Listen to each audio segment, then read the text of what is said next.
I feel the need for the Nice Guys on Business podcast. Need an education on how to grow your business? The Nice Guys are here to help. Learn about great customer service, networking, and how just being nice can help you prosper. Now, here are your hosts, Doug Sandler and Strickland Bonner.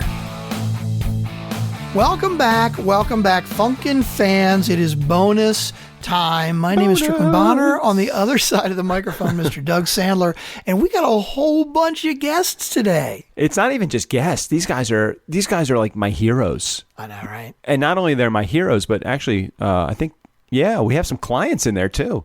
You know, I didn't even have the list in front of me. I just had it a second ago. But I mean, Lou Diamond, Phil Gerbyshak, Jeff Gibbard. Maybe we got to tell them what we're actually doing. Yeah, maybe. Let's start there. Podcasters Forum.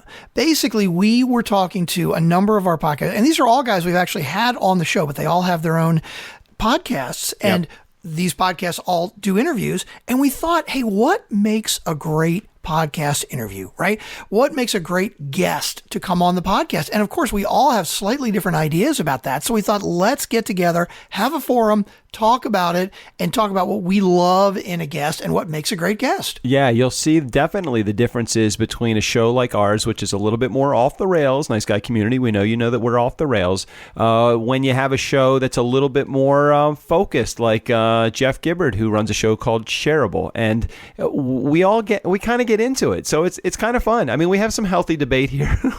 It's a lot of personalities in the room. When you have 5 podcast hosts running a podcast, it gets to be a little bit exciting. So really fun episode. I think you guys will enjoy it. If you've ever thought about, if you've ever desired, if you ever wanted to be a guest on a podcast, listen up, because it's like a how-to of being a great podcast guest. And if you've never thought about being a guest on a podcast, it will actually share a little bit with you why it would be good to be a guest on a podcast as well. And Strick, I actually think we have a sponsor to today's show. I know, we were so lucky to be able to get all these guys together, because Dallin Miller PR is our sponsor today, and they actually have a program where they can help you through their podcast team, basically start your own podcast and teach you how to be a better guest on other podcasts. So it was really a great fit. You can go to thepodcastteam.com. What a great URL. Why didn't we get that? You know why? Because Dallin and his team have it. Got it. Yeah, Dallin Miller PR. I mean, these guys are great. I mean, they totally know what they're doing. They have found us a number of great guests. Tony Wrighton and Mo Gaudat both came from Dallin Miller, right? Yeah, absolutely. So why don't we get to the show, the Podcasters Forum, and then we'll about halfway through we'll share a little bit more about Dallin Miller PR and his great company. All right. So if you've ever wanted to be a podcast guest, or maybe you've got your own podcast and you're trying to figure out how to prep a guest to make sure that the show is going to go well, this is a great episode for you to listen to. Or if you really just want to kind of hear the behind the scenes of what goes on and what we think about and how we prep our guests before they come on, it's interesting stuff. A little peek behind the curtain. All right, let's do it. The Podcasters Forum. Hey, everybody, this is Doug Sandler, host of the Nice Guys on Business podcast and co-founder of the Turnkey Podcast Company, along with my good partner, Strickland Bonner. And we are here today to talk proper guesting techniques. If you have no idea what a guesting technique is, that is how to be a great guest on a show. So what I'm going to do is turn over the microphone to all of my cohorts here today. I called you guys cohorts. How about you? Feel good about that? I think that was good. I'm here today with a whole bunch of amazing people, podcast hosts, and I'm going to let those guys introduce themselves, and then we will get right into the questioning. So, who should we start with? Who did we start with last time? Well, we started with me. It's Lou Diamond from Thrive Loud with Lou Diamond, where we speak to the most amazing and inspiring people that are thriving each and every day. All right, that's cool. Thank you. Thanks, Lou. Jeff, how about you? I was raised in a small town outside of Sheboygan. My name is Jeff Gibbard, and I'm known as the world's most handsome social media and content marketing strategist. It's the headline on my LinkedIn profile, and I don't know who wrote it, but it must be true. I'm also the host of Shareable, which is a podcast about people and technology and how those two forces profoundly impact our lives and our careers. I do a lot more than that, but I don't want to steal the show again. Again. All right, Phil, your turn. Hey there, I'm Phil Gerbyshak. I'm the Chief Digital Officer at Vengresso, and I have Conversations with Phil as my podcast. I'm all about aligning your mindset, your skill set, and your tool set so you can perform as great as possible in your job and in your life. And yeah, podcasting is it. All right. Hey, Strick, we're going to make a big podcast sandwich. So, Strick, why don't you introduce yourself? Hey, my name is Strickland Bonner. I was born a poor black child, and I have the misfortune of co-hosting the Nice Guys on Business podcast with Mr. Doug Sandler. You know, you've just alienated probably most of the people that are going to be listening to the show today because they don't like you already. I totally disagree with you. Everybody loves the movie The Jerk. That is very true. That's exactly what it's Very from. Thank true. you very much. It's true for those that didn't catch that reference.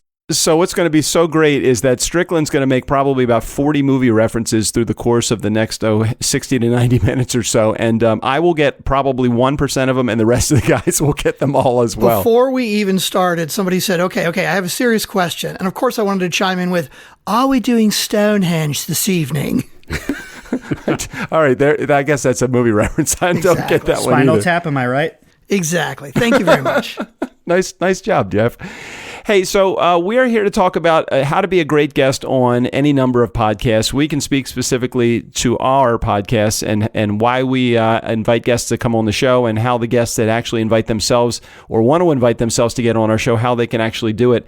But let me give a couple of really interesting statistics first. If you are listening to this thinking what direction that we're going to go, we really don't know right now what direction we're going to go. But we can tell you some really cool statistics, and then we're going to just get into some of the questions that we've kind of been looking at ahead of time. So right now in 2017, 112 million Americans have listened to a podcast. 67 million Americans listen to podcasts on a monthly basis, and 42 million Americans listen to podcasts weekly. So here was an interesting stat that I found out. The best number of podcasts to listen to, or to actually have on as a show in the course of a week, the magic number of episodes, how many do you guys think it is? To listen to? Yeah, well, how many, if you're a podcaster, how many podcast episodes is the magic number to have a week? I'm really hoping the answer is 1. I'm going to go with 3. I'd guess 3 as well. Strick? I have no idea, but I'm dying to know where you get this answer. Okay, so the answer is 5 podcasts per week is the magic number. Weekly podcast listeners consume five shows per week on average, highlight to tweet. Okay, so you can actually tweet that one if you want to. I don't know if that means of the same show, but I can tell you what that pretty much amounts to me. It means to me is that people are listening to podcasts more than ever. And we are all kind of circling and looking for guests that are quality guests. So what would you say would be one of the best qualities of a guest that one, or somebody that can potentially be a guest on the show, would have when they come to you? Any idea? What do you guys think? I mean, I'm happy to chime in here as a starting point. This is going to be as profound as the social media consultants that say make great content, but I'll elaborate. Just be interesting.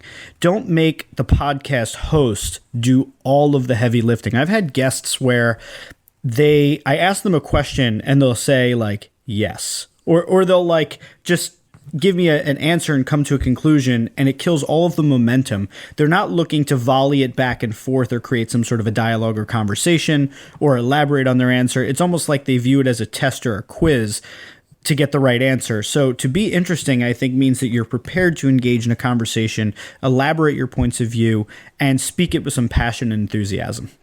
Hey, Phil, let me ask you to add into that, because your podcast is called Conversations with Phil. So do you find that people are short of having good conversations, or are you only inviting people on your show that you think know how to have a good conversation? Well, I only invite on people that I actually want to have a conversation with. Therefore, when we get on there, we have a good conversation. And I think that's on me to be a good host and to actually be interested in the other person. I love what you said, Jeff, that they have to be interesting, but really that's on me, man. That's on you. As a host, you have to be interested in them. And that means, yeah, okay, sometimes they do kill the vibe by answering yes. But seriously, that's not, I don't see that. I don't get guests that say yes to me, because I'll then say, okay, and what does that really mean to you? So Lou, how challenging is it for you? Because you're the newest of the five of us in the podcasting space. How challenging is it to keep the conversation going when you have a guest that comes on your show that isn't quite up to speed with ready to have a conversation? It's interesting because if you make the show about the guest, which is what it is, right? We're listening about their story. There is a very small percentage of the people in the world that do not like to talk about themselves. So you can get them to tell their journey or their story, and that's probably the story they know best. Many people are usually going on a show to promote something or talk about their business or to talk about something new. Obviously, we've dealt with all of those from authors, CEOs, and entrepreneurs. And it's important to get them to highlight on something that's there. And I do agree with my other cohorts on this call that if you have to be a good host to know to be a little bit prepared to kick them off in the right direction. Mm-hmm. Mm-hmm. And now, Strick, you've edited literally hundreds and hundreds of podcast episodes. What are the type of guests that really have the most interesting conversations with their hosts? Anybody that's going on a podcast and being interviewed has probably been on dozens, if not hundreds of others. And, as Phil just said, they're probably pushing something. They're talking about something. And I think the important thing is to establish with them up front that, I don't want to just do the same old, because I know you've been on every other show and I know a lot of guys ask the same questions over and over again. So I'm going to hit you with a couple of questions that are kind of different. And is there something, in the pre-show, you could say, is there something that nobody really asks that you want to talk about? Because we really want to do something different and not just be the same old, sound like an infomercial at 2:00 in the morning. What's interesting that you say that, Strick, because the conversations have got to keep going, and it's almost like you want to prepare your guests to have a good conversation, but you don't want to prepare them too much, and that really brings me to an interesting question: how much prep is too much prep? We send as a part of our entry to our show, we send an online Q&A to make sure that we at least are going in the right direction to start. Do you guys do that? And if you do, how much do you stick to that when you get to your actual recording? I'd like to opine on this matter. And from two perspectives. I do send out a questionnaire, and it's a little bit more administrative stuff, where they are and, technology information. But there's a couple of core questions on what they want to promote, and I'll ask them a couple of favorite questions that I ask at every show. However, I've been on shows and been a guest on podcast shows where the host gave at least 10 questions, stuck exactly to the script, and it was a boring serious show. It did not have any comment because we were sticking straight to the script.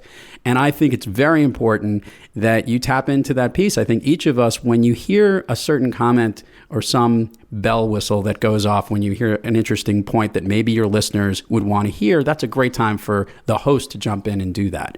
And that list that you've gone on, I find that as more and more shows I've done, the further and further I get away from the pre-planned questionnaire.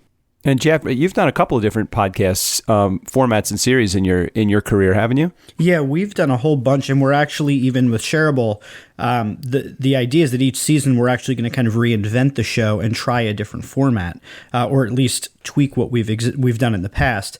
And I think that, my chiming in on this answer about how much prep is too much prep and all that, it really depends on the format of the show that you have. If you're doing the type of show that has a consistent format, you look at something like Entrepreneur on Fire with John Lee Dumas, he has a pretty standard set of questions. You look at Hack the Entrepreneur with Johnny Nastor, he's got a pretty standard set of questions. But you look at someone like Tim Ferriss, who can talk for like 2.5 hours. I don't know if he's ever talked to, asked the same question twice. And then there's, interview style shows where they bake interviews into kind of a story narrative of the show. So I think it really is going to depend upon what your show is and, what you're looking to value from the guest that you have. I really like that I can't remember who just made the point, but that spark, that thing that hits you in your mind and you're like, well, I have to just dig deeper and explore this point. So I like to have a very loose structure, sort of a flow that I'm going to, but I certainly don't prep them too much other than here's the destination I'm trying to arrive at. Phil, Strick, how about you guys? What do you think? No prep. No prep. Are you doing no prep at all, Phil? No prep at all. Yeah? No, I really, for real, Strick, I don't do any prep. But at the same time, I only invite people on that I've been following for years.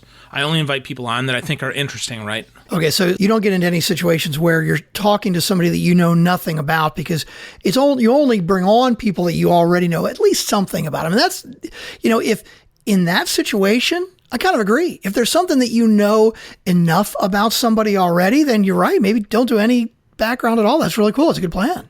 Are you saying, Phil, that you ask the guest to do no prep, or you actually do no prep Both. on the guest? Wow. Both. Okay. So you're just having a conversation. So it's a conversation. That's why it's called Conversation with Phil. Okay, go truly, ahead. if I, for instance, I just got Phil Jones's book. Phil Jones has got a new book called Exactly What to Say: The Magic Words of Influence and Impact. Great book. He's a great guy, but I've been following his work for a long time. I've seen his stuff. I know what he talks about. I know he is all about saying the right things at the right time. Mm-hmm. And frankly, I'm not good at that. So for me, I genuinely am curious, like, dude, Right. How did you come up with that? How did that happen? Where did you get that? Give me some examples of how that makes some sense.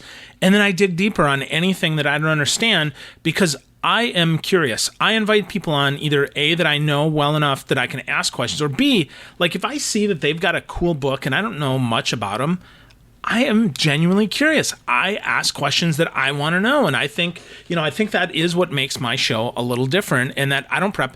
And I don't prep them because I want them to talk about them. Do you really need prep? Hey, Doug Sandler, how did you, you were born a poor black child in Chicago. How did that happen? I mean, come on, man. You know your story. If you don't know your story, you can't be on my show. I won't publish your stuff. I had one guy who, seriously, he made me pause 4 times during the show because he wasn't ready for the question I was going to ask. I'm like, dude, you suck. I'm not publishing your show. I just wanted to clarify what he was saying, though. I think for him to assume that Doug is prepared to talk about himself and be on your show means that Doug will never be on your show. So, that goes without saying. And to add to it, I also had Phil Jones on, and I actually, one of the things that's there when you get into the conversation, the goal is to, and this might sound a little woo-woo-y, you want to tap into their genius, whatever the thing is that is most interesting. And Phil, who happens to be an unbelievable salesperson and is knowing how to guide the conversation and to sell it, he literally made me walk into traps of conversations on the show. I go, let's play this thing out. How would we work this sale in this situation? And we went through it. That was awesome and engaging and enticing and something that people want to listen to. Well, the challenging part, I think, and somebody chime in with a comment about this. The challenging part is, don't you want to share something unique and new with your listening audience? And you feel like if you're asking a guy like, and I don't know Phil Jones, so I apologize, Phil, for not knowing him personally. But you get a guy like, I don't know, let's just take Gary Vee on the show. You get a guy like Gary Vee on the show. You can't ask a guy like Gary Vee, hey, tell me a little about yourself. You can't approach him from a perspective of not knowing anything. So are you saying you're only having people, Phil, on your show that you already know a little bit about, or will you just go cold?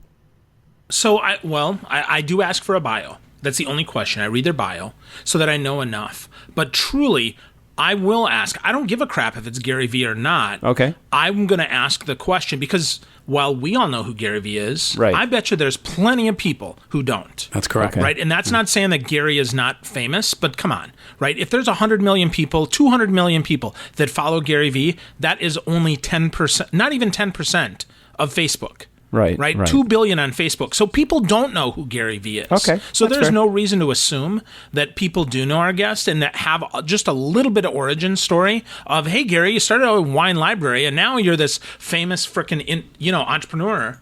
Cool, right, dude. Right. Hey, so we kind of got ahead of the turnstile a little bit because I really wanted to chat for a minute before we get into some of the depth of the conversation and what the conversation is going to sound like when they're actually on your show.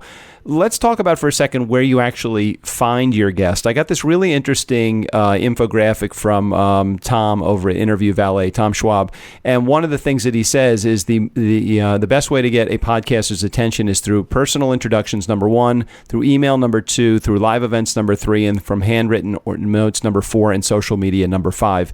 Where do you guys find your guests, and how can they find you?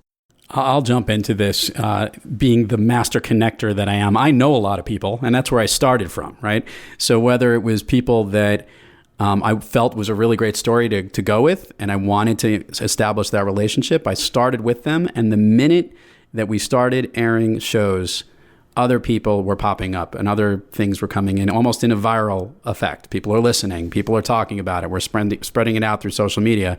And there are plenty of amazing, interesting people. And the more you network with it personally, I like the personal touch and knowing it. To Phil's point, I think, having the conversation and being able to establish that makes it a comfortable environment and knowing the people there.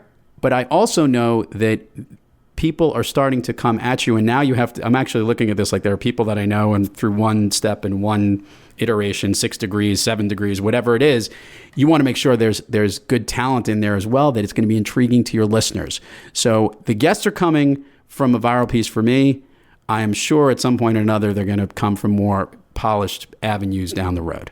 So Jeff, you've been in the podcasting space for quite some time. I think probably maybe even the longest out of all of us here. I don't know how long exactly you've been in it, Phil, but Jeff, I know you've been in it a while. You're probably bombarded by guest requests. So I actually would say that I kind of get it and go after it from like every angle. So I think the one that I would just put out there first and foremost, because our listeners probably should hear this, is that one of the best things you can do is if you want someone on your show, just go ask them. And that was probably the reason. It's the most shocking thing to me, because when I started podcasting, the first podcast my company had, there was a guy that worked for me and he was like, I want to start a podcast. So I was like, all right, go ahead. And he started getting these awesome guests, like names in our industry. And I was like, how are you doing this? And he's like, I just emailed them and asked them if they want to be on the show. And I was really impressed by that. I was like, wow, is it really that easy? And then I started doing it myself and people started coming on. And I think too, Lou, I think you just brought this point up, but like once you kind of start publishing, then it starts attracting attention. Other people are like, hey, I want to be on your show also. And likewise, I also have a pretty substantial network. But I don't know if this is getting too far ahead of ourselves, but the more that you have your editorial plan out in front of you, like we know exactly what topics we want to cover in season 2 of Shareable, and we have designed, here are the 15 or 20 topics we're going to go deep on, and then we just found people that we want to fill those slots. So we'll have like our primary choice and then a couple backup choices, and that's who we go after for those things. So I think the more you know what you're looking to convey and communicate on your show, and the more value you'll be able to provide to your listeners, because you can go and find that exact right type of guest. Going back to that infographic that Tom Schwab over at Interview Valley sent over from, it's called the Podcast Pitching Survey. Do cold pitches work? 51% say cold pitches definitely still work. So I think you guys are probably right on the head, is that you're saying that picking up the phone, or not picking up the phone, but email, handwritten note, whatever it is definitely that. Just ask. You got to ask. Phil, are you getting a lot of people that just cold say, hey, I want to be on your show? Yeah, I do, and I don't take many of them. I don't produce a podcast to get a ton of guests that nobody's heard of before and help people pitch their product. In fact, I make it pretty clear that I'll mention your book at the end, but you're not going to pitch your book during your podcast. So that's I think I'm a little bit different, but yeah, I get plenty of cold pitches. The only person that I actually have really enjoyed his cold pitch is Louis Lavella. Louis cold pitched and then connected me on Skype per my request on, hey, set up a meeting. Here's how this works. Connect me with on Skype, and then just made me piss my pants laughing with his connection. And that's why I let him on the show, because he was really funny. Now, that being said, I get a ton of referral guests that are I don't know that they're cold, but they're certainly not hot. Right, so they're somewhere in the middle, right? I mean, Doug, you send me plenty of guests. I'm fortunate that Tom Schwab sends me a bunch of guests too. So I have a ton of those. And I'm also part of the National Speakers Association and part of C-Suite Network. So I probably could seriously do the next 3 years without asking another person to be on my show. Strick, how do you feel like when I know with the Nice Guys, we put together a set of rules. How do you feel about having rules so that your guests can come on the show? And I don't mean to say that in like in a condescending or negative way about guests. It's just like, do you think there should be some structure for here's how you get on the show? Well, I think early on versus when you get deeper, the rules really change. And I totally think that early on the challenge is, okay, how can I find enough people? And the first answer is just ask, which is really, really a great one. The other one to think about, if you're batting, a little out of your weight class and you're trying to get people that maybe are not going to say yes because they're too big, is you got to look at the timing. When people have stuff to pitch, when they've got a book coming out, when they've got a new podcast coming out, when they got a new movie coming out or a new show or whatever, they're certainly open to talk about it. But Doug, you and I obviously have gotten to the point where you get way more requests than we could ever fill. Yeah. And I think when you get to that point, having some rules is a great way to weed out the people that you really don't want. Specifically for us, I know, Doug, some of the things that you've set up where you said, okay, if you want to be a guest on my show, here's what you got to do. First of all, you need to listen to a couple of episodes. Then secondly, you got to leave us a 5-star rating. Before you even go past that one, does anybody think that's unrealistic to ask the guest to listen to a couple of the episodes before they come on the show? No, I think it's depends who it is. Depends who it is. Do you want Gary Vee on your show? Yeah, that's definitely a good point. It does depend on who it is. I actually recently had a guest today with somebody who is certainly senior and was trying to figure out actually how to get the podcast app onto their telephone. So here we had someone that would have been a great guest and great content, but figuring out how to listen beforehand might have been an Olympic task. So keep in mind that could happen. Okay, I got it. But that's going to be the minority, not the majority. And then I think if somebody can't even get the freaking app on their phone, how are they going to figure out how to work Skype or Zencastr or any of the number, of other pieces of technology that they have to? Which begs the question, after the episode airs, how the hell are they going to help you promote your episode if they don't even know how to use their computer? They have an assistant, Doug. Okay. No, I'm serious, man. All right, In fact, I would argue that the best guests that I've had from a promotional standpoint are the ones that actually have somebody else help promote their stuff and schedule it 10 or 20 times for them. They don't need to be technologically savvy at all. I had someone on that seriously we could not get. We had 5 different ways to connect. Finally, I called him via Zoom on his landline and interviewed him, and he was an awesome guest. Yeah. And his assistant shared the hell out of the interview, and he was so grateful for the opportunity. And he's a famous dude. Like, this is a big guy. If I told you who he was, you'd be like, no, really? Okay. This guy is huge. So I don't care. If they listen to my show, doesn't matter to me. I'm not saying that you can't break the rules for people that come on the show. I'm just saying as a practice, until I instituted some of these rules, like I think, Strick, you were just about to say, so you got to listen to the show and subscribe to the show. You actually have to review the show. If you don't review, who does not want their show reviewed? I mean, the lifeblood of my show is my reviews and my audience. And if I can't get people to listen and subscribe to my show, what's the point of having a show to begin with? Well, but what I think is important about that is you really do have 2 types of guests. You got one type of guest that you want them, right? And you feel that they're going to bring a lot of value to you. And of course, in those particular cases, you're right. Maybe you don't really set the bar high for rules that they have, hoops that they need to jump through. But when you've got guests that are clamoring to be on the show, I think that's when you go for the rules. But Doug, the other thing with the reason that I love that you put the rule of, hey, you got to give us a review, you got to give us a good review. It almost sounds like, some guys like John Lee Dumas, not to call him out, but I mean, I know he's not going to be listening to this, so it doesn't matter. Maybe he will. Basically says, look, if you want an opportunity to be on my show, you got to spend $600 on my product. It's like, so you're bribing me to be on your show? And Doug, when you first told me you have to leave a review, I'm like, why are we bribing him? But then on the other hand, I thought the reason that you do it, you said, look, if you listen to the show and you just think it's kind of then you're probably not the right guest for us. And I'm cool with that. It's totally good.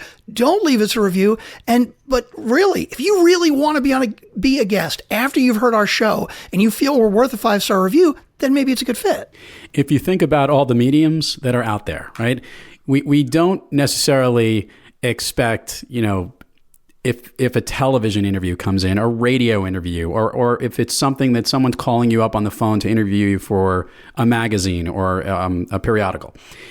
No one is ever expecting that person to have the technical skills of all the things that you need to know to do a podcast, yet we sometimes do that. We don't necessarily say, well, you have to subscribe to the New York Times if you're going to be interviewed by us, or you're going to have to make sure that Channel 4 News is the news choice of yours.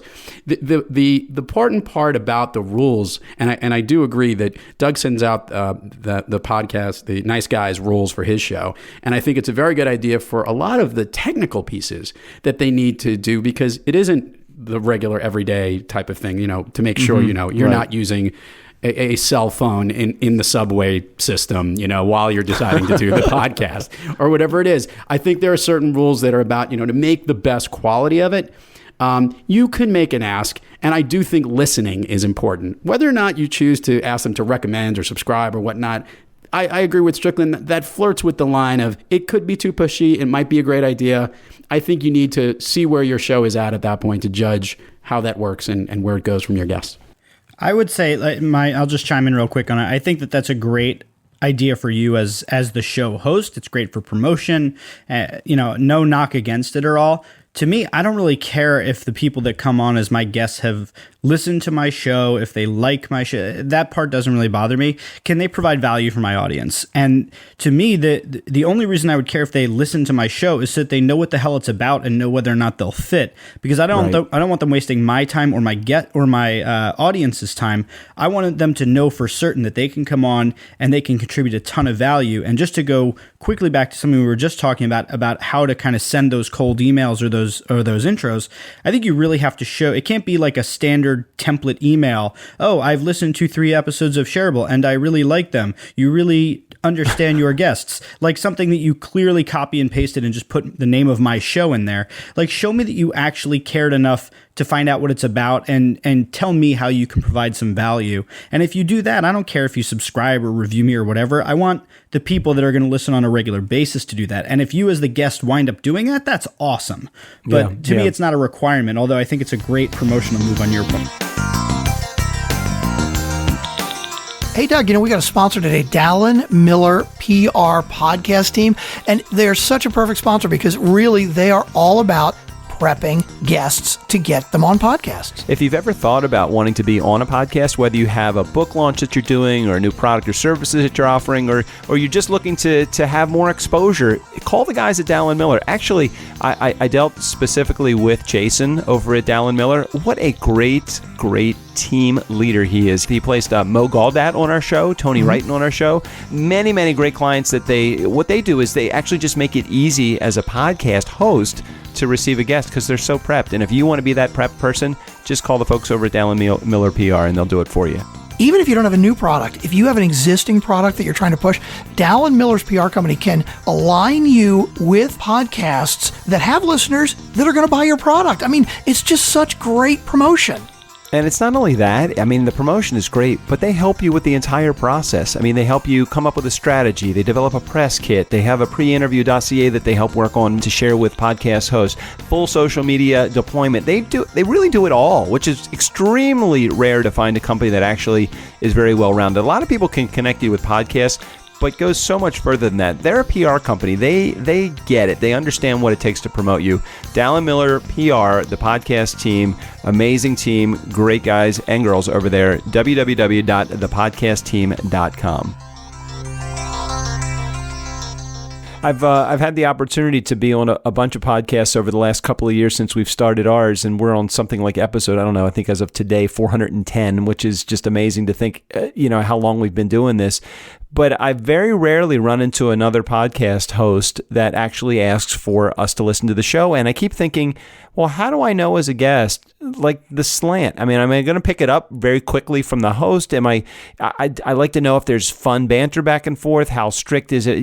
So from a guest perspective, I think that don't our guests, don't they deserve for us to share with them the proper way to approach our show? You're going to approach NPR a whole bunch different than you're going to approach the Joe Rogan show. Is that how you say his name? Joe Rogan. Well, Doug, it's very important to know, look, obviously it took 407 episodes for a guest to get on your show to say, tutu's optional as the attire recommended. Right. Look, the guest can listen. I think the general idea is you want to get a feel for it, but when you're dealing sometimes with famous people, very, busy executives and whatnot, and they don't always have the time to get everything all settled. I think the understanding is to know at least what the show is going to be about.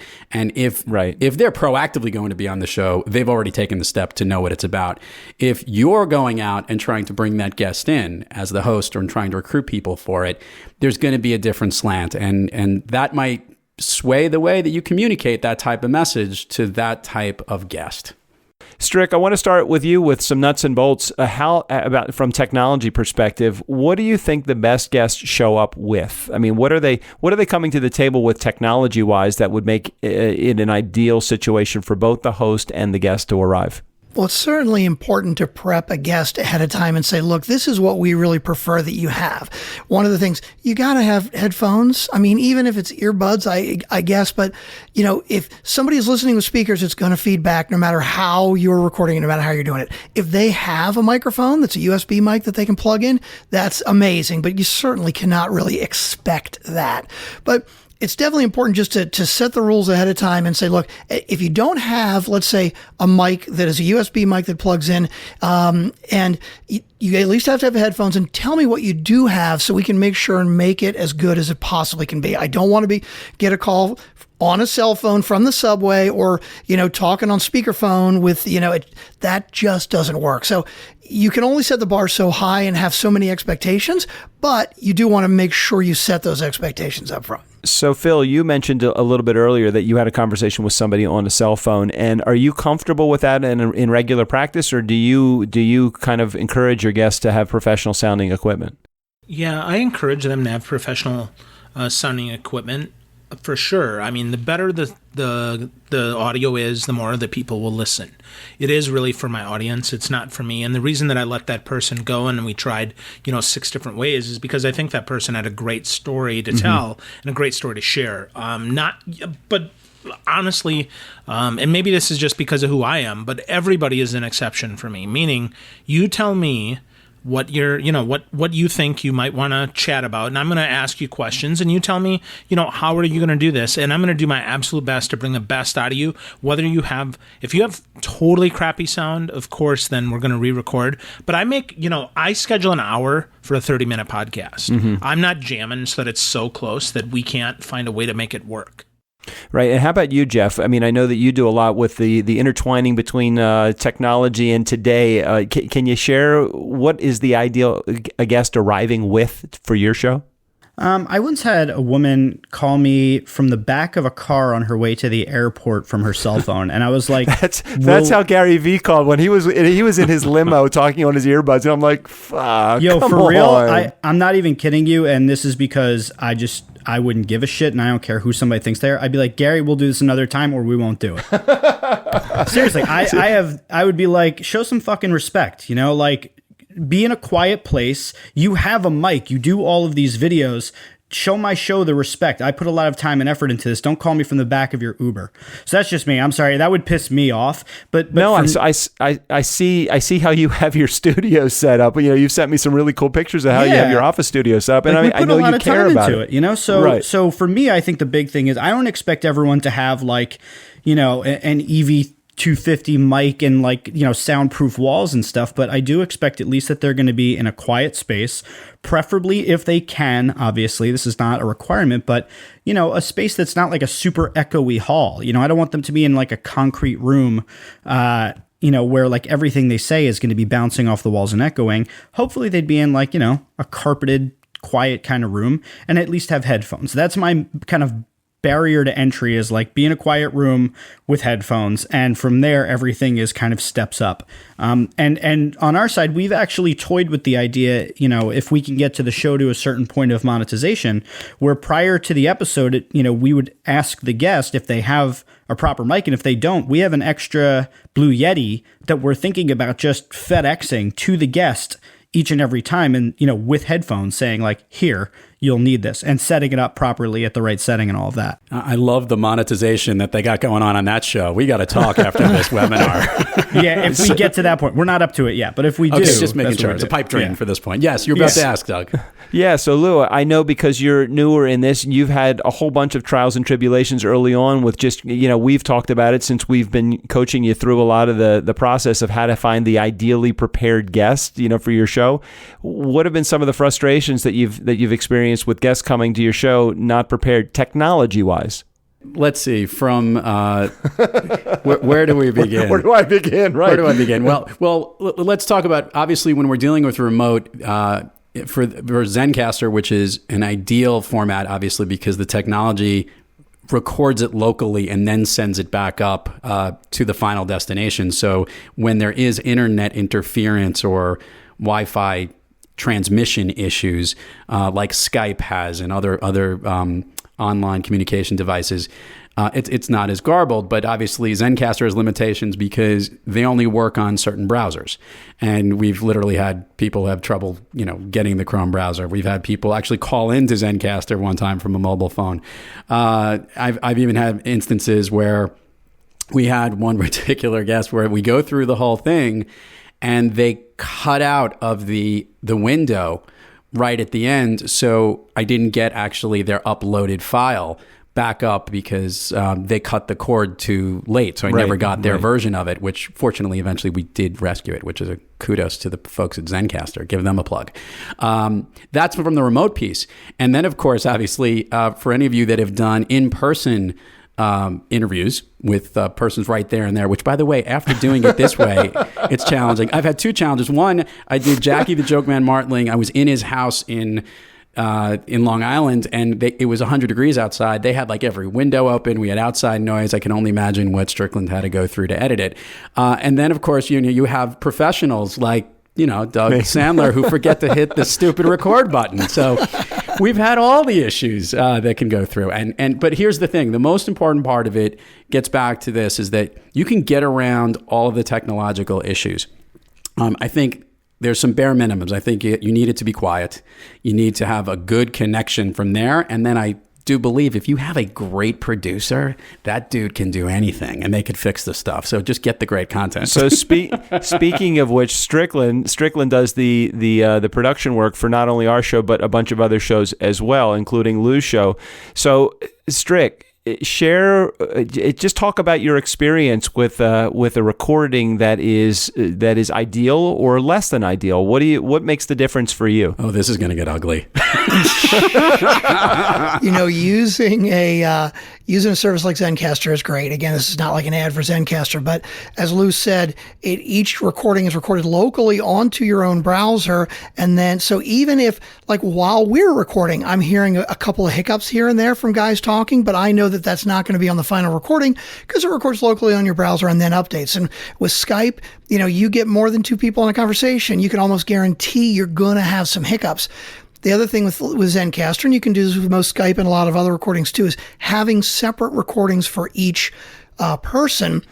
When you did that, Lou, specifically when you did the remote, you had your recorder with the two mics facing opposite ways, and it made it really easy to minimize the noise in the opposite channel when the other person was talking. So there's a lot of so much of it does start with, hey, if you're in a quiet room and you have a decent connection, I mean, that's 90% of the battle right there. Phil and Jeff, I'm curious with you guys, how do you do your production, or do you do your own editing, and what kind of tech do you guys use to do it? I don't edit myself. I have a producer that just slaps a beginning and an end on and then normalizes the sound. I don't do heavy production at all. Don't edit out the ums or the ers. And as much as I would love to add a cool intro like you guys have on Nice Guys, where you guys shoot the breeze for a few minutes before you actually do the interview, right now that's not in the cards for me. Wait a minute. They have an interview? Well, I've only listened through once. Okay. So the one I heard, and that was the one that I was on, actually, yes. That was good. There was an interview. That's one more than Strickland has listened to all the way through, and he produces the whole fucking thing. So back in the day, I used to do all of my own post-production, and, still to this day, I've done most of my own intros and outros, sponsor clips that I insert in the middle and all that stuff. I generally do a lot of that, but the actual episode production now, I've since brought in an audio engineer to work on. But we've also upgraded our equipment over time, and now we have this really kick-ass studio. So oftentimes it depends on what our recording looks like. So if we have, a web guest versus an in-person guest, things might be a little bit different. But I use an audio engineer, and I honestly think that anybody that can afford to really should. But I do think in the beginning it's helpful to do your own audio editing so you have a sense of what you can and can't ask for, and have a reasonable understanding of how much time that's going to take. Note to self, call Jeff and get old equipment for me. Okay, thank you. Yeah, that's cool.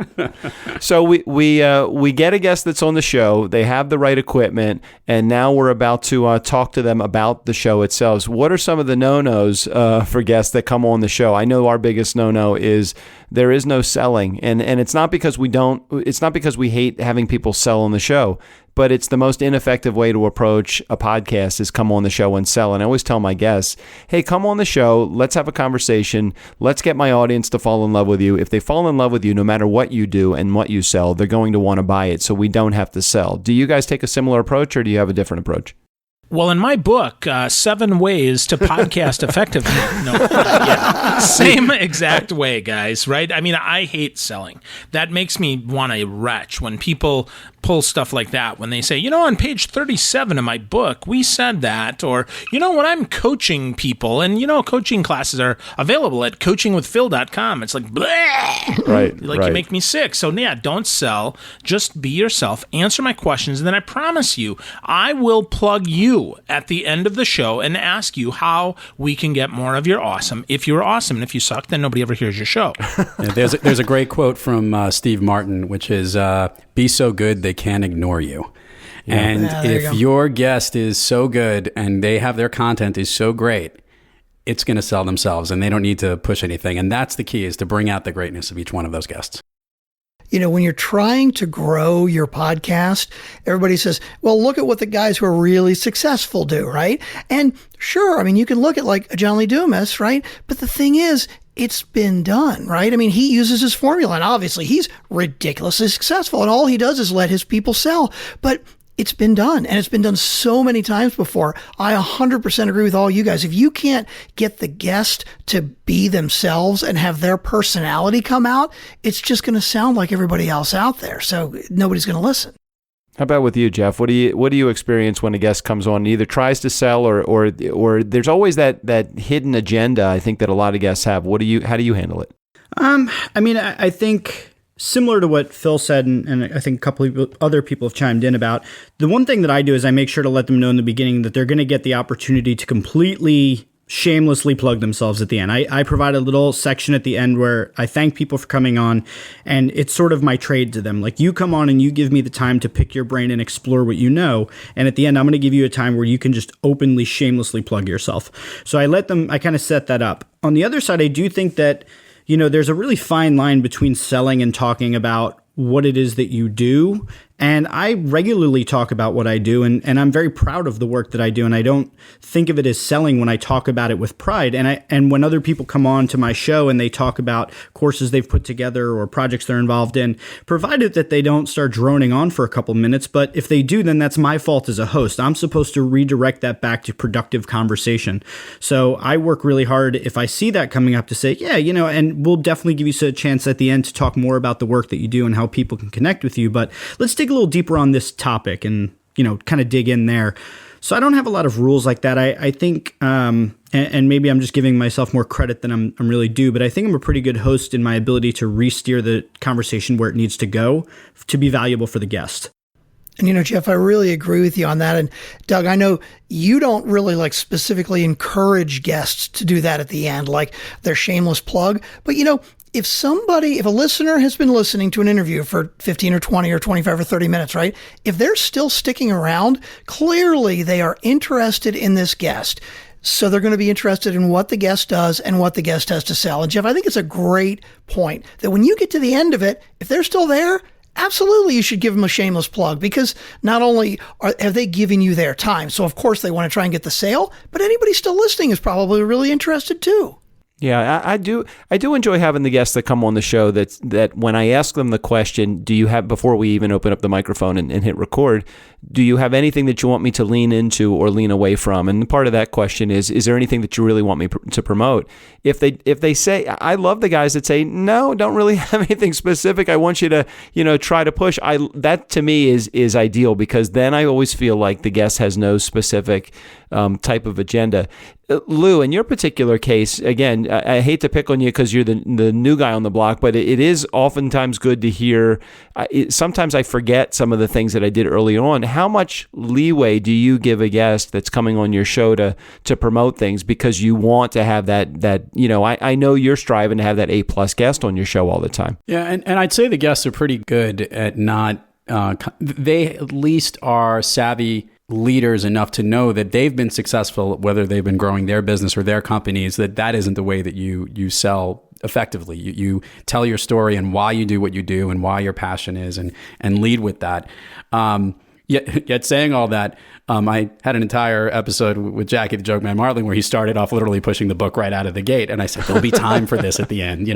But with that, I think the harder part is driving the conversation. It's kind of like when to steer the horse back on track.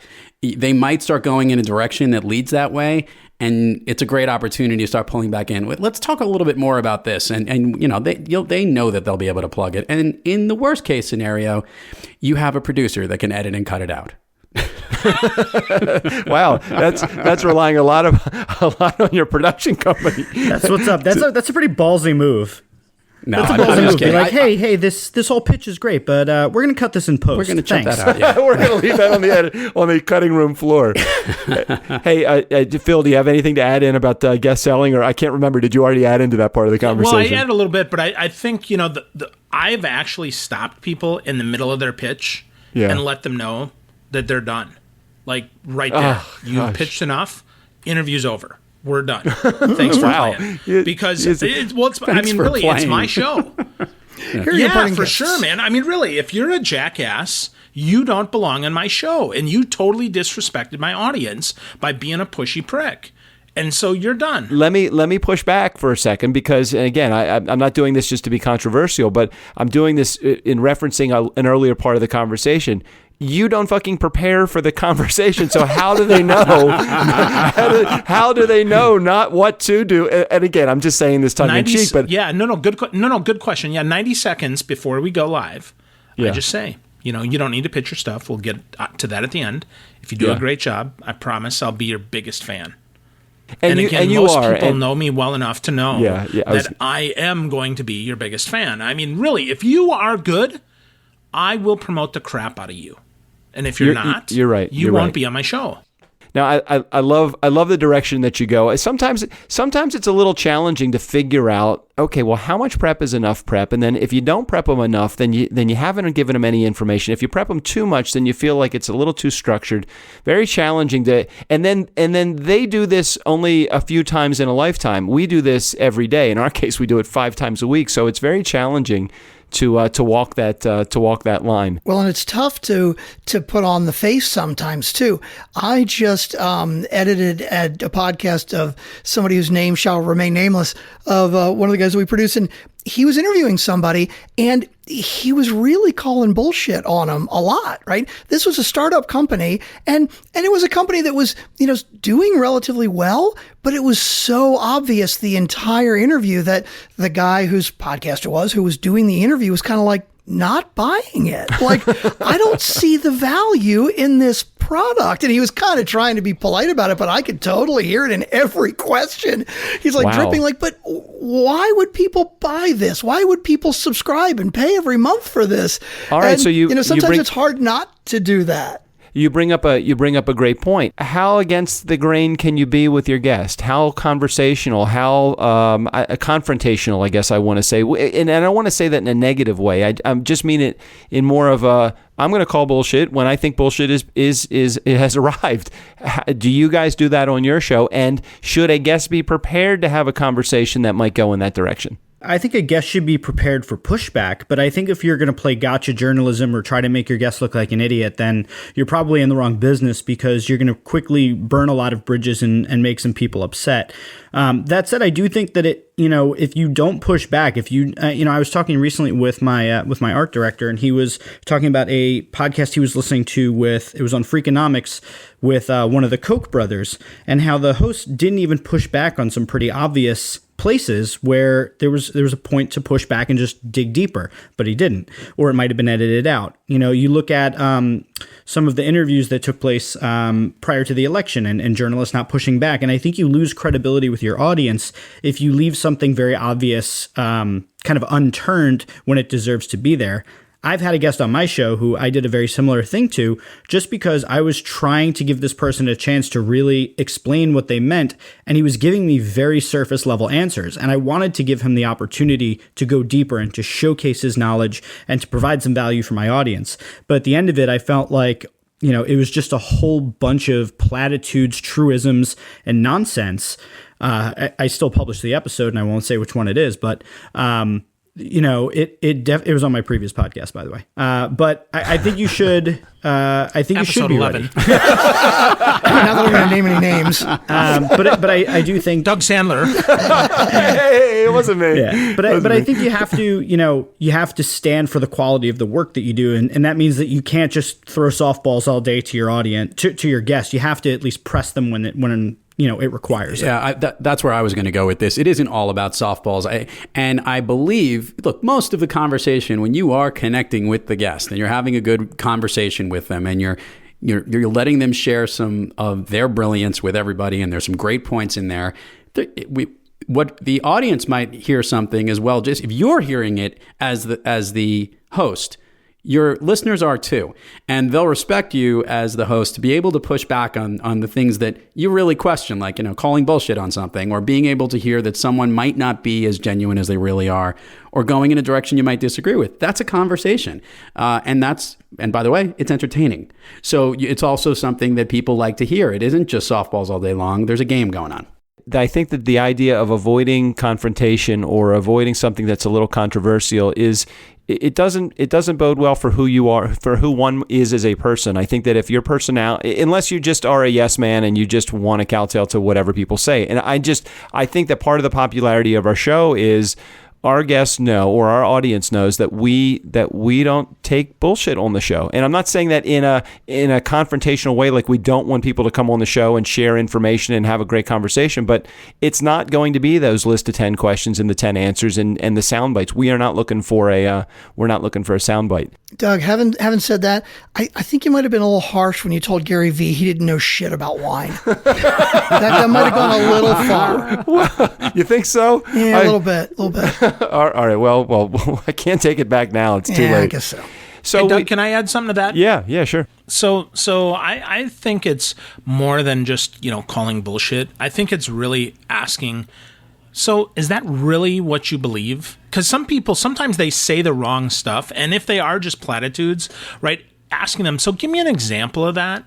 I don't think you have to be confrontational, but I do think you have to call the elephant in the room, because if you can hear it, if you're interested and you're paying attention, you owe it to your listeners to ask a follow-up question, because otherwise it's out there like, dude, he didn't even ask the question. Come on, man. That elephant was right there and he just skipped it over. What the hell? Yeah, but that's the beauty. See, that's the beauty of the way that you run your podcast, Phil, is that you have a conversation. And again, part of the name of your show, Conversations with Phil, is all about that. You ask a question and you listen to the answer. And, the five of us are here today because I think what we all do is we ask questions and we listen to the answer. We don't ask the question, let the guest answer, move on to the next question. It's let's have a conversation with people. And I think that the reason why we align with each other so well is because I think we really all run our Now, we have completely different personalities, but we all run our shows very similarly with our guests, I think. Yeah, I think that's the best part. Doug, I think what you just said right there is important, because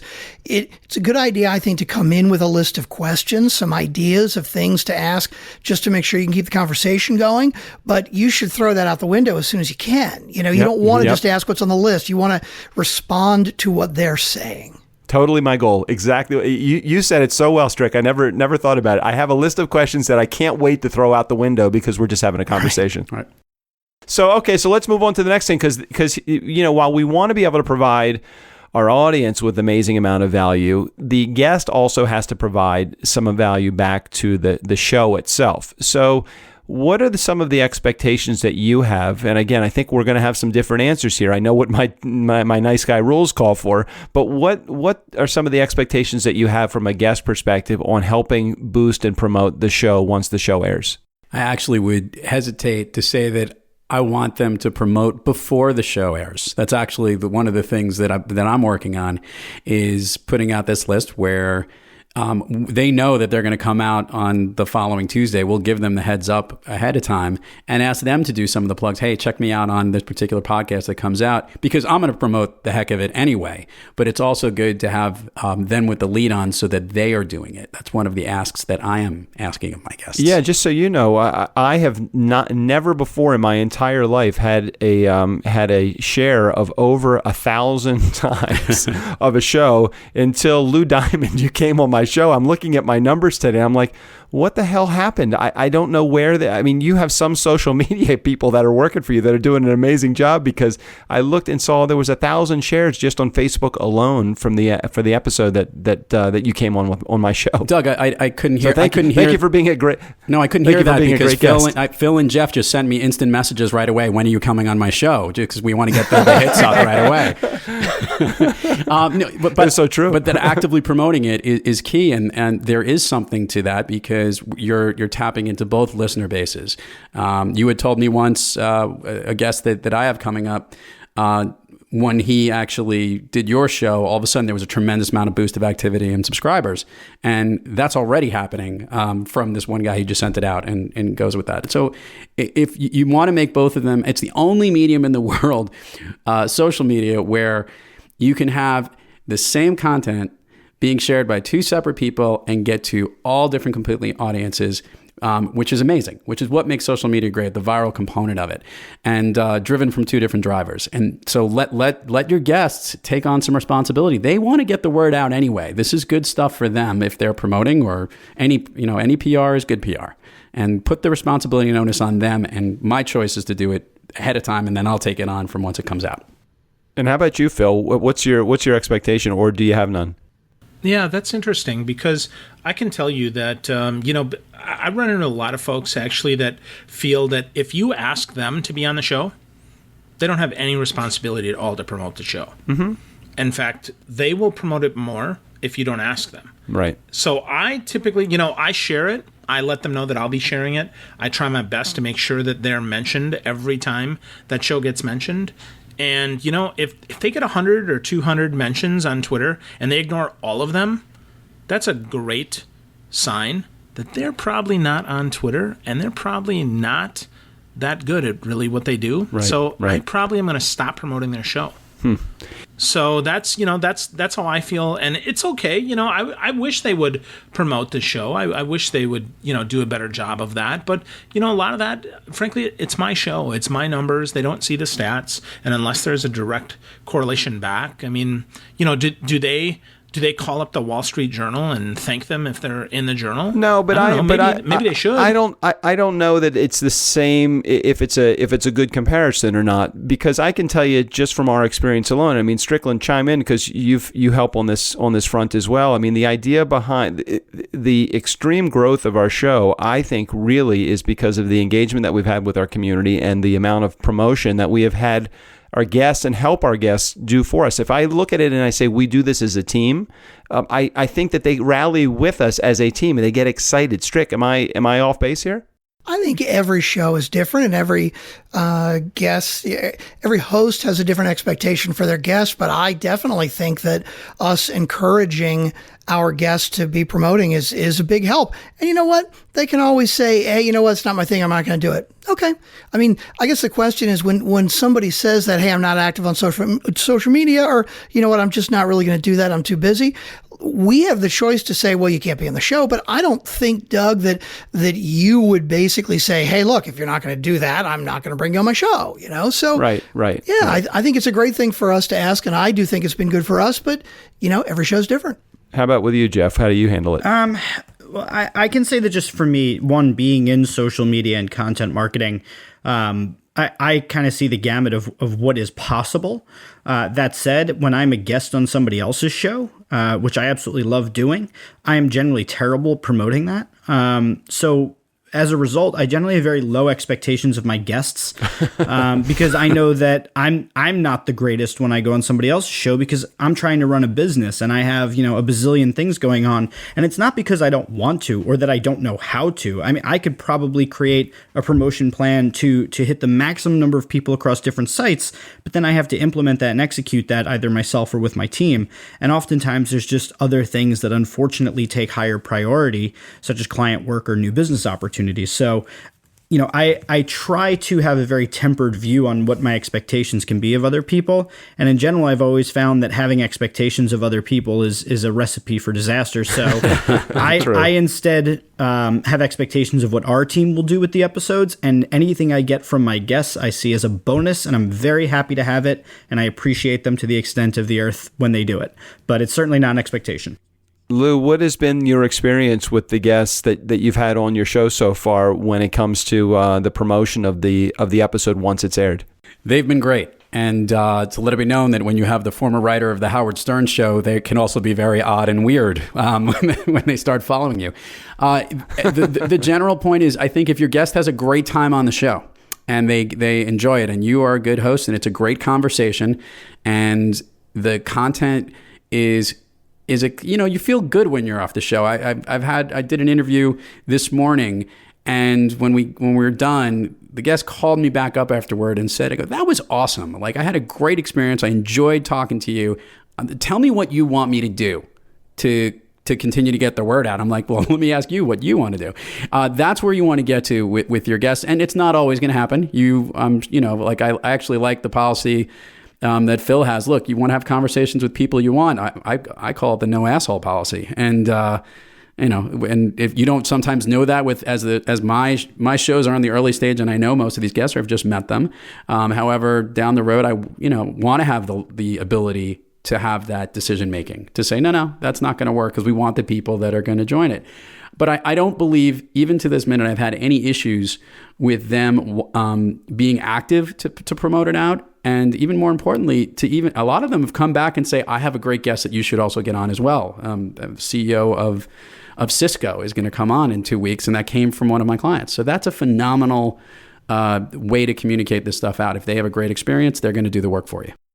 All right. Is there anything that you guys think that I'm missing when it comes to, we've talked about the prep, we've talked about technology, we've talked about Q&A. Is there anything that you guys think that I'm missing when it comes to how to get a perfect guest for your show? It's funny. My first thought, when you said any more questions before you had kind of elaborated on it, was thinking about how somebody could position themselves as the perfect guest.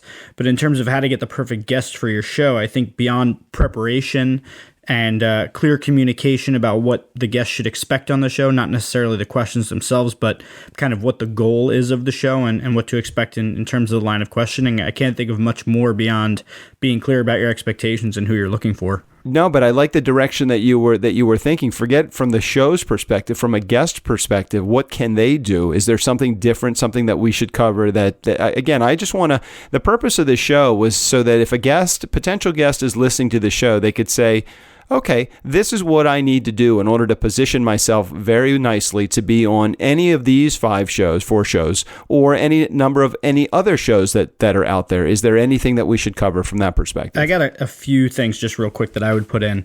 The first is write your email or whatever your mode of communication. I'll start with email, but write it like a human being, not a robot. So that's the first thing. And that's true whether or not you reach out on Twitter or whether whatever you do, try to initiate it like an actual start of a relationship. Like if you're going to come on to any of our shows, we're going to be talking to you, and human beings talk to each other. So we're going to try and get to know you. We probably want to know you a little bit before you come on. There's going to be some sort of a connection there. So write your email expecting that. Be warm in it, even if it's a cold email. Write it like a human being. Throw some of your personality in there and don't just copy paste. So that's the first thing. And then the second thing, and I think this is ultimately all of the cold emails I've ever gotten, the ones that I've responded to, have had this one thing in common, and it's being extremely clear about what value you would bring. I don't give a shit about your credentials.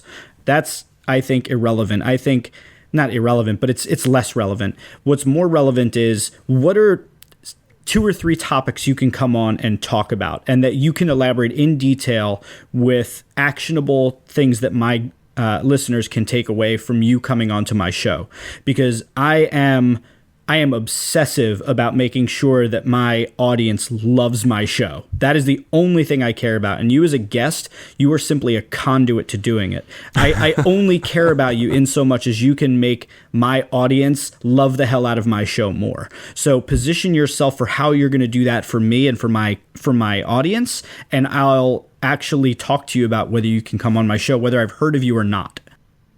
Phil, what do you think? You agree with that sentiment? Yeah, I think that's all good. I think the human part, obviously, for me anyway, the most important piece of that is to be as human as you can. I think the other thing is, don't be pushy. If I don't get back to you in an hour after you send the email, do not then send me a Skype message, find me on Facebook, send me an Instagram direct message, and then send me a LinkedIn request letting me know how excited you are to be on my show when I haven't even said yes. Because I've actually, and along that same line, don't hound dog me and ask me when the show is coming out when I tell you beforehand that I don't have the calendar in front of me right now. And as soon as I do, I promise you, I will let you know.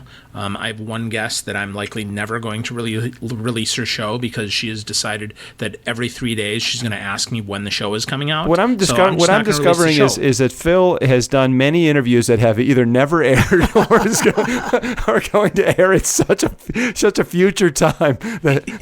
You say that. It's interesting. I do have a lot of episodes recorded that I will be releasing, and I know you say that tongue in cheek. I do. But there are probably 15 or 20 episodes that, frankly, I are not going to see the light of day because if I'm not going to be excited about sharing it, you can tell. And typically, actually, now I can tell before I even get on the interview. If it's someone that just rubs me the wrong way, I'm just going to cancel the interview. Yeah. I'm not even going to do it because it's not worth it. I mean, my listeners, those 7 people, they're very important to me. Mom, Dad, I've got a couple brothers, Doug, Strick, and I think maybe it's Jeff, but it could be Lou. I'm not sure. One of you guys listens to the show. Those 7 people matter to me. So I don't want to let you down. Phil brings up a great point because I have been a guest on different podcast shows where they had a pre-show conversation. Which was, 5 to 10 minutes to literally scheduled on the schedule to do that conversation before the airing date. And in some of those things, by the way, that was a great opportunity to talk about some technical issues to avoid it. And you mean before the recording date, not before the airing date. This is before the recording I think, Jeff, date. you do a pre-call, and I think you do too, Phil, don't you? Yep, I do an hour. That's why I book an hour, right? You get 7 to 10 minutes with me before it. Again, if I think that it's going to go great, then I'll let you on, and if not, then I probably won't. Yeah, this was on this particular host did it on a different day, just because the scheduling he goes, let's touch it base for 10 minutes, so we know when you're ready, and it was we found the other time to do it, and obviously you could do that before the actual airing of the show. I like that. I book 50 minutes, 50. For the interview and make it for the 30-minute interview show that we're trying to do for exactly the same things that Phil was talking about. But I think it is helpful to do that. And I don't know if I'd be as ballsy as Phil to basically be like, I'm talking 2 minutes to this guy. I know. Fuck it, he's off. I'm not going to put him on. I like it. Pull the plug on this guy. I like it. It's good. I've done that, but I've taken a slightly different approach than I think Phil did. But I had a woman that I once spoke to, and I got through the interview, and at the end I was like, it was really great speaking with you, but I just, after we got through all of the material, I'm just not sure it's the right fit for my audience. I'm happy to give you the original audio if you want to do something with it. Just, it won't be part of my series. Because the thing I think about it is that you never know if she might say, well, I might have somebody that might be a good fit for you. So I was looking at it as I don't want to burn that bridge, because sometimes out of, that bad situation, I might find a connection to somebody who might be the right fit. So I was just trying to not close that door. Interesting. So, guys, if someone was interested in getting on any of your shows, whether it be Conversations with Phil, Shareable, The Nice Guys on Business, or Thrive Loud, what would be the best way for them to approach you if they were going to do that as soon as they listen to the show? Strick, can we start with you? Yeah, they should reach out to you. That's exactly how they should get on the show, not me. All right, so if you want to reach out to me, I guess the best way to do that would be just to go to our website, which is niceguysonbusiness.com. There is a contact me form that's there. You know what we'll also do, and we'll let everybody share how they can get to you specifically, but I'm going to put a link in the show notes here that's going to be access to our database that we will start to collect all of the guests that are potentially can be shared.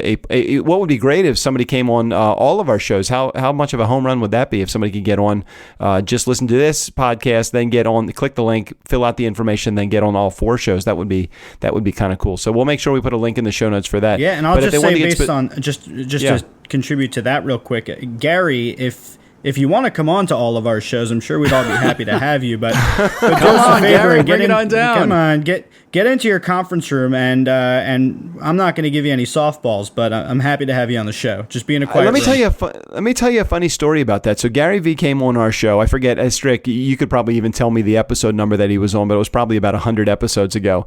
And he did great, and it was fun. It was a 11 or 12 minute interview. It was a pretty short interview format for our pretty short interview for our format show, which is usually 15 or 20 minutes of an interview. But a couple months later, his right-hand man, his assistant, Tyler Schmidt, came on the show. He blew it up. I mean, the guy, he did a great job promoting the episode. He did a great job like sharing a lot of the information, kind of Gary Vee-esque. It wasn't Gary Vee, but it was like the great information without an ego. And I loved having him on the show. So interestingly enough, it turned out well. So Lou, how about somebody that wants to be on your show? What can they do? They could find me anywhere on social media at Thrive Loud, or they can go to thrivepartners.net and look at the Thrive Loud podcast site. And way they can send me a message on any of those forums, and it all comes to me in some electronic form, and I will and get back to you is the best way to do it.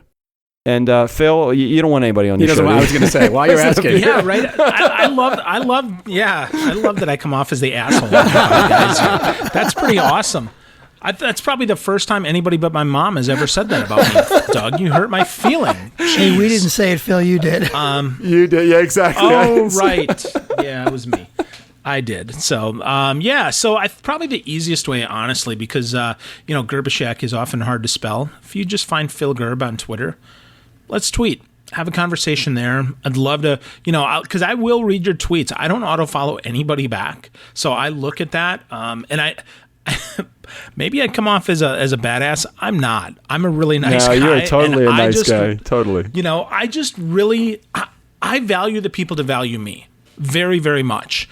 And so if you take the time to connect with me, I promise you, if you want to get on my show and you're not a jerk, you'll be on my show, and I will bring the best out of you. It will be so much fun. I've had a lot of people that have been, first-timers that they've never done a podcast before. They were like, wow, that was really easy. So, while I do have high standards, just be a nice guy, be a nice gal, be a human being. And I promise you, it'll be the most fun that you probably get to have. Excellent. And did we already do you, Jeff? No. All right, Jeff. How about your show? Leaving me out in the cold. Best for last, man. I know you're going to be the best for last. Come on. Like a 3-year lag before people can come on your show. How do they get to you? We are just about fully booked for season 2. I think we have like one more guest that we're looking for that is an expert in networking and networking strategies for success. So if that is you, definitely reach out to me. The easiest way to get my attention is on Twitter. Wait, what is it? Networking for success. Oh, they just have to. No. That's the topic. No, if they're trying to get in touch with me, easiest way to get my attention is on Twitter. I'm at Jeff Gibbard, and if you're interested in learning more about Shareable and maybe being a guest in a future episode in a future season, on shareablepodcast.com, there's a contact link that I don't think is working, but I'll fix it before this goes live. So shareablepodcast.com, and that would be a good way to get in touch. But, Twitter's a great way to start. Awesome. And don't forget, 112 million Americans have listened to a podcast. You could be one of those people that actually has access to those 112 million Americans. They are listening. They need your message. We need you. It might sound like we don't need you, but we actually need you and your message to come on our show. We would love to have you on all of our shows. So make sure you click in the show notes. You'll get access to our database that you can fill out some information about how to get on all of our shows, whether it's Shareable, Thrive Loud, Conversations with Phil, or the Nice Guys on Business podcast that's hosted 5 days a week here by me and Strick. So thank you guys for being a part of the show today. Absolutely. Thanks. Good times. All right. Hey, do we have Steve O'Brien? Is he doing any voiceover here, or what are we doing? We'll have to work on that. Yeah, we'll work on that. Somebody's going to take us out of here. Outro music. Cue it. Here we go. For the Nice Guys on Business, I'm Steve O'Brien. Don't underestimate the power of nice.